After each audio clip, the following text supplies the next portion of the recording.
Pour réaliser notre expérience, nous allons utiliser un support de tube à essai en bois avec 4 tubes à essai remplis d'eau, 4 clous en fer, du fil de cuivre, un ruban de magnésium et du fil de zinc.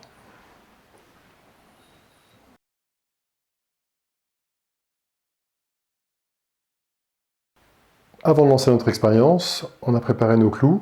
On a donc mis 2 fils de cuivre sur un clou, du fil de zinc sur un second, du ruban de magnésium sur un troisième, et on a laissé nu le quatrième, qui sera notre clou témoin.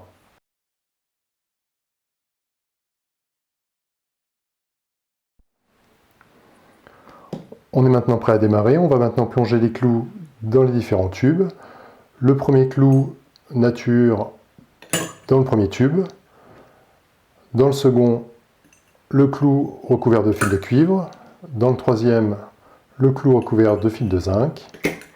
Et dans le quatrième, le clou recouvert de ruban de magnésium.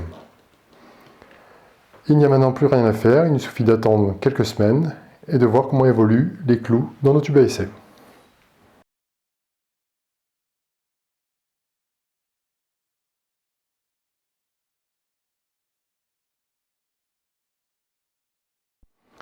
Afin de pouvoir comparer nos clous, on les a sortis des tubes à essai et mis côte à côte dans le même ordre que précédemment, à savoir ici le clou qui était resté seul dans le tube à essai, ici le clou recouvert de fil de cuivre, là le clou recouvert de fil de zinc, et ici le clou recouvert de ruban de magnésium.